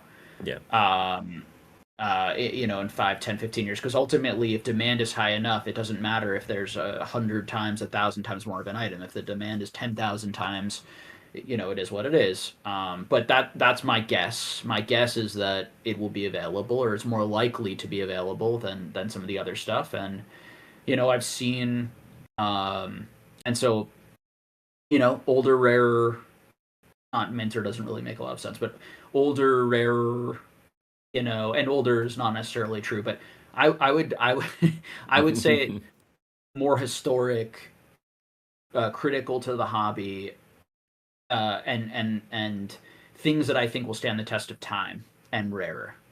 So demand to me will be governed by things that will be the most relevant to the most people and the most people will care about. And I think right now the answer to that is the Moonbryon. It's the most relevant to the most people. It's the card that maybe the most people care about. With a few others kind of similar, the Gengar VMAX, but I think in 5 years it could be totally different cards. In Right. 10 years it could be different cards from those. And so sort of long term, and I don't think anyone thought that Moonbryon, and if you did, first of all, that card didn't exist 5 years ago, so you couldn't even know. But as soon as that card came out, it's just very hard to know. Like I remember people like, oh, that one's really cool, but like to know that it would have this type of demand, this type of phenomenon around it, this type of attention, it would be showcased on video after video, getting millions, tens, 20 And million views. it took time to because it wasn't the most expensive card when the set first came out. It took time for the consensus around it to build and the Mm. story to be told by different channels and whatever, to kind of make that card into what it is today. But Yeah. So one anyway, of so go okay, ahead. Oh, I'm sorry. I was just gonna Oh, say, please. one of the things that one of the things that you had just mentioned was stand the test of time as one of. Do you think that there are cards today? Like, I mean, I guess personally, I would say I think the Moonbryon kind of defined the generation of Sword and Shield. So I guess, in my opinion, if any one card from Sword and Shield was going to be relevant in the future, it's probably that one. If I had to choose just one, because Sure. of all of the hubbub around it and everything. Uh, what what are some examples of, let's say, I don't know, some examples of cards or some examples of sealed product, or doesn't have to be modern, could be really anything that what am I trying to ask? And then what sort of fundamentals are going into that to make them what you think would Like, be. well, so if something is investable, right, it has to do with the fundamentals versus the price. So there's lots of things that I think have excellent fundamentals, but they're also Super way more expensive. expensive than other things. You know, Yeah, yeah, so it's sort of like it's why I don't invest in any Pokemon really. Now, yeah. long-term speculating collecting, sure. I have been, and I have been for the last year and a half, although now I've really stopped again because all the stuff that I was speculating on and collecting, It's like gone all my away. vintage stuff, is now 40, 50, 60, 80, so in some cases 200% up, Yeah. from where I bought it a year and a half ago. Or it just hasn't sold in a year and a half because there are like none on the market. And going after super low pop cards, filling in holes in my collection. That's what I've been up to the last year and a half, 2 years in collecting in terms of the stuff I've been putting away. Finishing up, I did some collecting in the Sun and Moon era and the X and Y era in the last 2 years. That stuff has exploded in price from when I bought a lot of it, right? Yeah. We could call that collecting. Mainly, it's primarily collecting with light speculation of like now is seems like a decent time to buy it. I'm gonna buy it now instead of waiting 2 years or 3 years, right? Because I want to buy all these things anyway eventually and hold them. So it's just sort of like when do I want to buy them? I Is assume is sort of my you thought process. Yeah. I assume you bought specific like hits from those eras though. So what Mhm. what about what about the cards from those eras made them I'm sure you liked them that you were collecting them, but you also said that you partially were speculating on them too. So what about them what about those Well, cards made them, solid speculations in your mind? the speculation is that it would be better to buy it now for myself than it would be better to buy it in 5, 10, 15 years. Because I'm very patient. And so the speculation is not so much like I'm trying to get rich off of them. I'm just trying to collect in a financially like as cheap, and as financially prudent way as possible. And if I ever Yeah. do decide to sell them, I would like them to have gone up in value or at least hold some value and be, in the meantime I can enjoy them and appreciate them. And so that's my mindset around all these things. And your question was like why did I buy them? Or what were Well, the they hadn't fundamentals gone that up made in them value. The good cards hadn't gone up speculations? in value in years. People weren't talking about them. There wasn't a lot of interest and attention. A lot of the alt arts and the super ultra modern stuff, there hadn't been like a bunch of new stuff yet that people were really excited about, so I and so I felt that these seem. I mean, I was buying cards that were like the pack would be like $50, and the hit is like $75, like the best hit in the set, and then getting it in a PSA 10 is like $200, and it's just like if I like this card and I think it's really cool, and I don't think Pokemon is gonna like slow down anytime super soon, maybe sometime in the future, and then I think it'll go back up again after that. But now feels like a relatively good time. Now, vintage, it's been really great for the last year and a half to 2 years as a collector. Like, if you haven't been going after vintage the last couple of years, like you've really missed out in terms as a collector, right? And it's very ironic, right? Because I think most people online and most of the content will tell you if you want to make money, avoid, this or that. As a collector, a lot of the stuff is starting to be gone. Um, I haven't seen some cards, like I'm still missing a few. I haven't seen some cards in like over a year come up. Hmm. Um, so low pop, type items, rare type items, niche type items. Yeah. So and when they do, they are going for way more than they went before, right? And there's lots of people bidding on it, wanting that type of thing. It's not like these modern cards where you could go any single day online and just buy it for whatever the current market is, whether it goes up or down. It's also the ease to get them.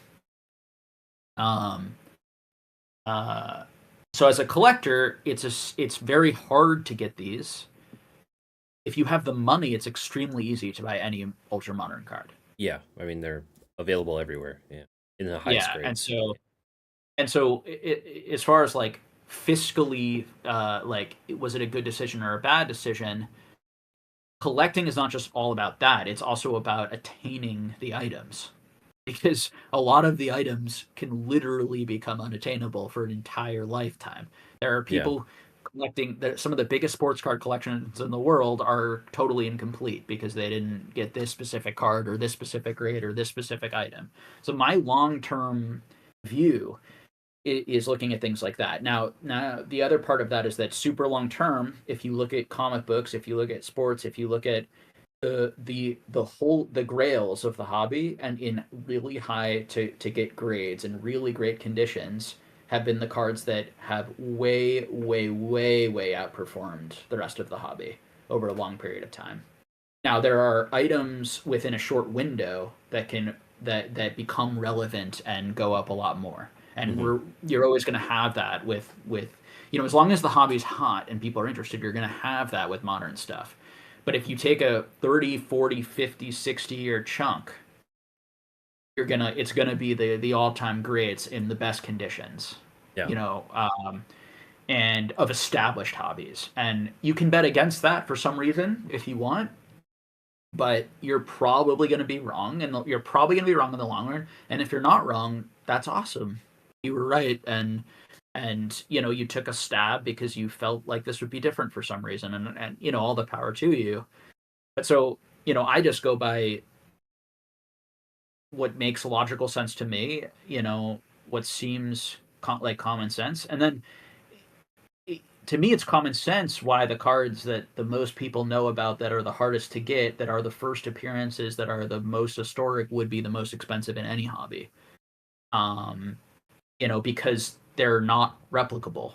It's no matter how many of this card of this Pokemon is printed in the future, this will always be the first appearance of it, or whatever. This set will always be the first set, et cetera, Yeah. et cetera, et cetera. And as time goes on, I expect it to become more and more relevant rather than less relevant. The opposite to sort of happen. Whereas I expect most of the sets we're talking about right now to be completely irrelevant. Most of them. That would be my expectation in Yeah. 20 to 30 years, even though Pokemon will be a lot bigger.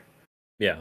And That's a but that's people, a that's a lot of pushback I get when I talk, you know, that type of stuff is like I agree. I think that, if we're thinking, like Diamond Pearl era sets, if we think about those sets, there weren't that many people in at the time, but nobody really talks about them. There isn't they're not nearly as popular. So in 20 or 30 more years, these sets are just going to be middle sets, just like those sets are middle sets.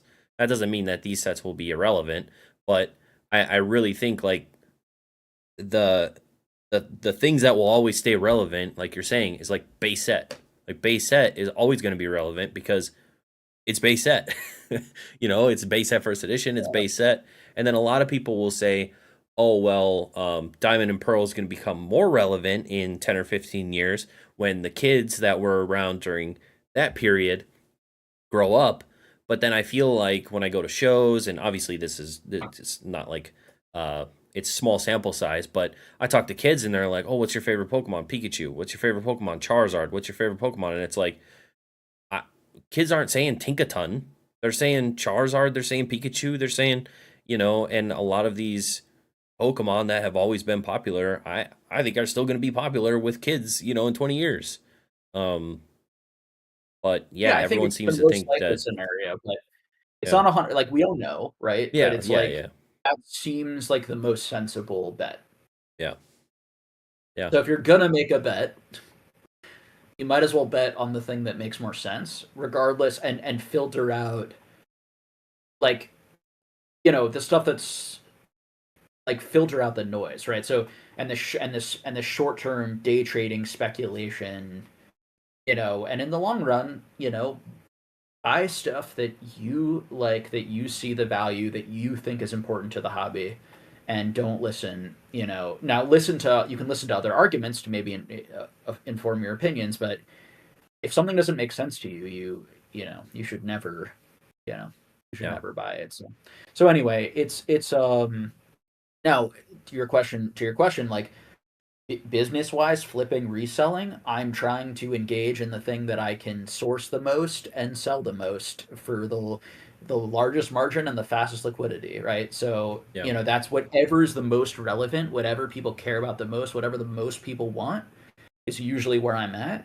Although I do the niche stuff too when I can make a large margin on it. And sometimes I can make more of a margin on the slightly nicher and certainly vintage. Vintage I do make the most margin on because it takes a little bit more skill and it takes a little bit more, not all of the cards are like near mint, so there's a little bit Yeah. more of like, is this near mint? Is this light play? Buying it? Where are we buying it? Where are we selling it? Like, there's more room to use your skills Yeah.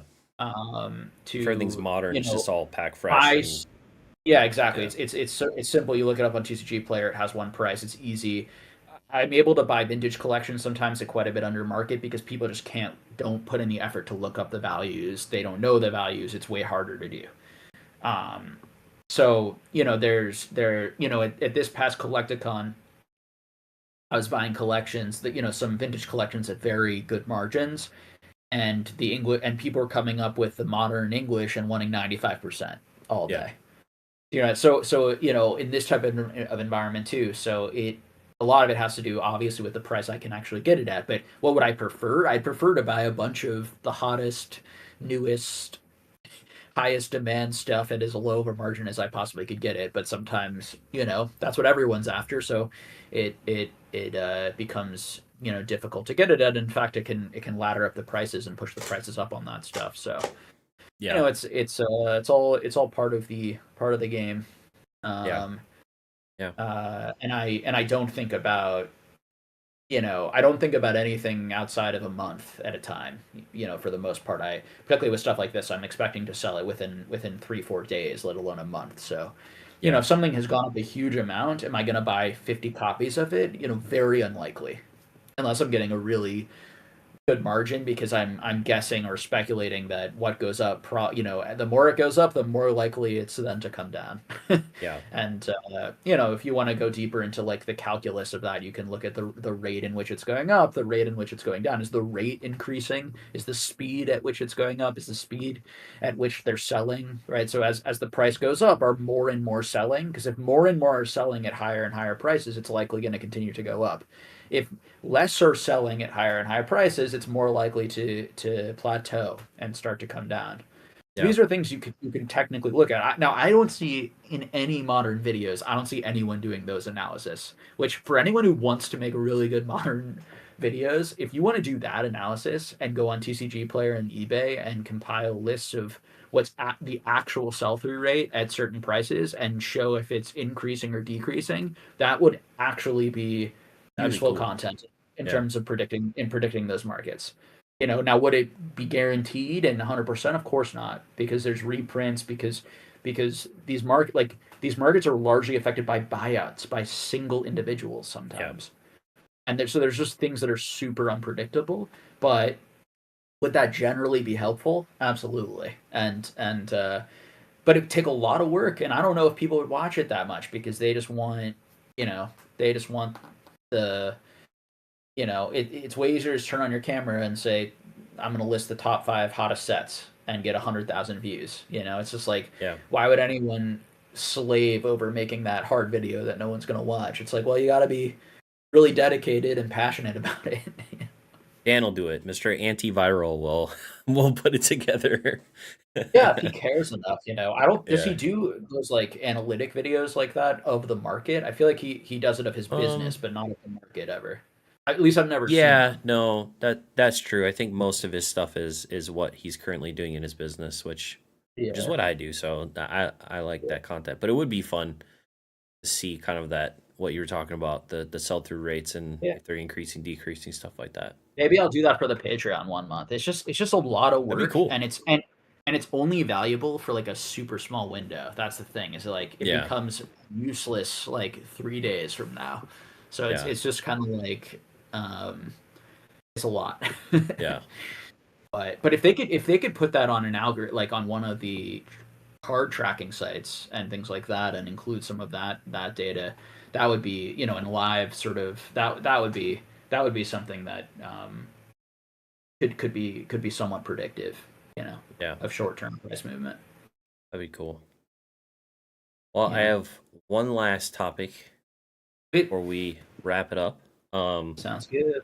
What are some of the goals that you have for your business? And then after that, what are some of your goals you have for your own participation in the hobby this year? So personal goals, Mm, business goals in Pokemon.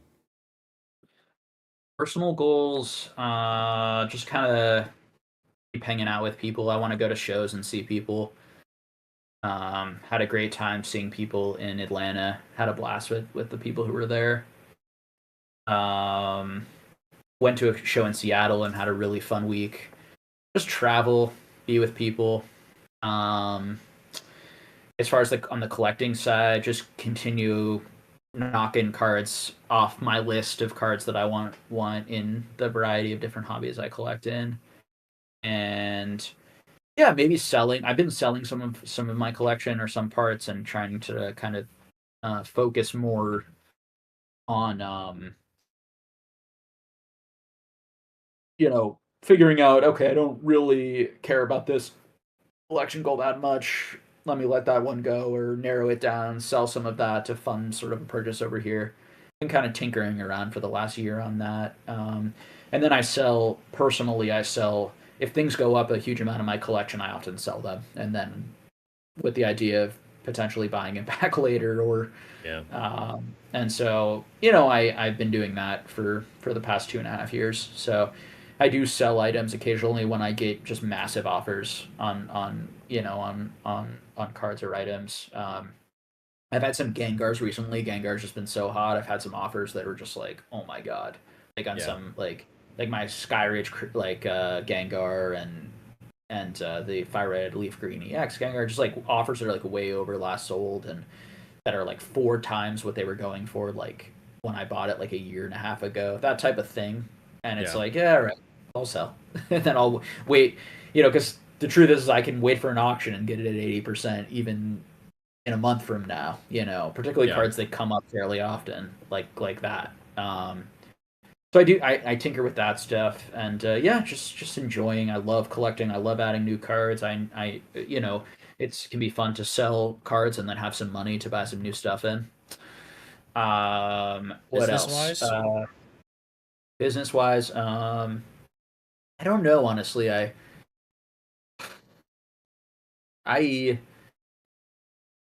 It's a very like my goal is to continue to move from hustling to sustainable business, whatever that means. and Hmm. and it's sort of it's going in a lot of different directions right now, so I'm trying to build out a lot of things, and I'm actually looking to probably partner with some other people too this year, and have been in conversations with a number of different people in the Pokemon world. I want to build out a team and a company and a business of yeah, just passionate, smart, ethical people, and kind of do well in all of the different try all of the different buying and selling avenues, and try to do it all well. So yeah, so if you, Java, or anyone else is looking for jobs or looking to team up on certain things, I might be more interested in that this next year, and I'm starting to have those conversations with more people.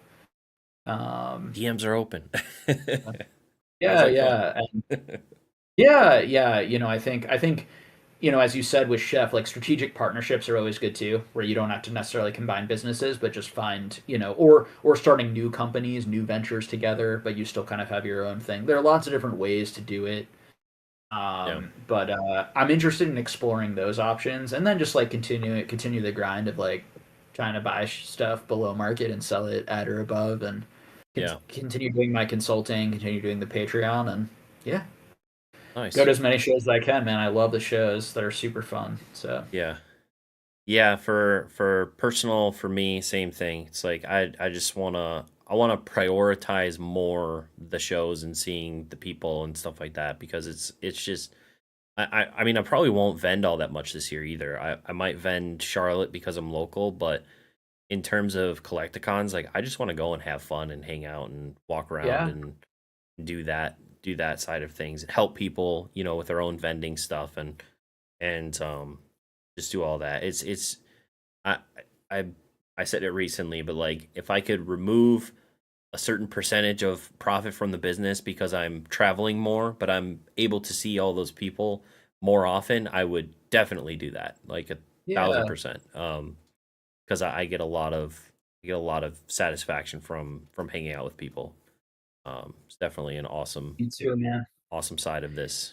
Um, I need to be less cheap this year and take some vacations. yeah, I'm very like I really treat these things as business trips, and I would love to treat them less like that occasionally, so I can like I definitely let myself like hang and relax like at night somewhat, but I don't stay out as late. I don't do as much as yeah, other people, and because I'm very like I need to function tomorrow, and I'm here for the business, and I have a business partner who's depending on me, and yeah, et cetera, et cetera. But it would be fun to like just go hang. They're just so yeah. expensive. It's rough. It's rough to like not sell it all. That's true. But That's yeah, true. it's Um, they're a lot of fun. and business wise, scaling. Like I've had to mentally get over. I've had like a mental shelf in my bank account where it's like Yeah, I absolutely don't want to dip below this, but the shelf was sure. way too high. Um, it was like the majority of the business money that I was supposed to be using for business was under the shelf, and I didn't want to dip below that for some reason. So this Yeah, year it's been about more just like spending more, buying more, and using more of that money to scale um, the operation. So yeah, getting over that whatever block in spending. yeah. But I don't know, man. I mean, it's easy to say that when things are booming, and it's like the more money I put in stuff, the more I'll make. When it's things true. stop working, it's nice to have that cash to be able to buy people out and to buy large if people are Yeah, trying to get out of the hobby. So like right now is a hard time to be putting a lot of cash to work, so it's definitely better to have had the inventory, but you yeah, just can't predict these things. Like, it's a constant, and you're always going to be wrong to some degree, and you're always going to want to have done more. It's like when things are good, you wish you had done it even more, and when things are bad, you wish you didn't do it at all. And yeah, it's yeah, and it's my dad's been investing, for 45, 50 years, and he tells me that's the number one thing. You're always miserable, he says. You're always doing it wrong, and you're always if you're making money, you're not making enough, and if you're losing, it's just terrible. So yeah. All right, guys. Well, if you have any questions, you can post them in chat. We could maybe, depending on time. Are we good on time, Jake? I can do like 15 more minutes, Okay. and then I should probably head out. I don't know how many. Some Yeah, of I don't know if these just people are look here. like funny questions. Peek that you asked, how does it make you feel that Warren is sitting on 300 billion in cash? Has this made you adjust financially at all? No, No. but I think he has so many assets too. He has so much cash. He has so many assets. He's in a totally different stratosphere Yeah, than that's a lot. than any sort of normal human. So and I think it has to do with his age. It has to do with how much money he wants to give away. And I think I speculate it's also he wants to have that money for the new people who are running the company to be able to take the company in a different direction and have that capital available for them to invest. That's all speculation, but I'm Yeah, not. I wouldn't read too much into it. I think he's always been cautious. I mean, Berkshire's at an all-time high right now, so things are good in the world of Warren Buffett and investing in what he does. So nice. yeah, Joe to Jake is wondering if you'll be in Los Angeles this weekend for Collecticon. I will not, unfortunately. No, I would love to make it out there sometime. It's just a bit of a trek for us East Coast people. How about you, Jobber? Are you going? No, no, it's a long flight. I will be. My brother lives in Seattle, so I'll be there for card party later in the year. I'll be going West Coast, but don't have any California trips this year planned, at least right now. Um, Have you seen The Sopranos or Breaking Bad? Yes. Both? Breaking Bad, I've seen a Sopranos. I probably have never like fully watched. I think I've only caught episodes, but Breaking Yeah. Bad, I've watched that show at least three times all the way through. Probably. Yeah, I think it's the I'm in the same. greatest show. There was a question, Sopranos or Breaking Bad. I guess we would say Breaking Oh, Bad since we haven't watched all of definitely Sopranos. Breaking Bad. Breaking Bad over Um, any TV show. If I had to pick one TV show, I would pick it Breaking Bad. is, yeah. Yeah, I do It's like some hard as English shows a too, which is different, but yeah. yeah. It's hard as a drama to say anything else really beats that. I have heard people say that Better Call Saul is better than Breaking Bad, but Oh, I don't I know. don't know about that. Yeah, I I don't like know. Better Call Saul too, but I don't know. It's Yeah. all good. Yeah. Um, let's see. Anything else? Just don't want to miss one. I don't think so. Looks like I think we got it. Um, I appreciate it, Jake. Thank you very much for coming on the channel. Glad we can make this happen, and hopefully we'll get more opportunity this year to chat at shows or online or wherever in the future. And yeah, I thought this was fun. Very enjoyable for me. These are the types of conversations that I like to have and wish we had more. So, yeah, enjoyed it. Well, appreciate you having me on. Hopefully, it didn't bore your audience too No, much with my I think with my rambling, but yeah, appreciate everyone who hung out. Definitely, I think Java's one of the nicest, definitely very reliable person in the hobby. So encourage everyone here to continue to support him. And thank you. um, yeah. I don't know what else. You have anything? Do you have stuff going on to plug Java on your own channel here? Just the channel, just the videos. Not really. Hit the subscribe if you're new. Hit the like button before you leave, and subscribe to Jake's channel as well because maybe he'll do another live stream in Yeah, a month or two. that's good. Yeah, I'll do another one eventually. All right. All right, guys.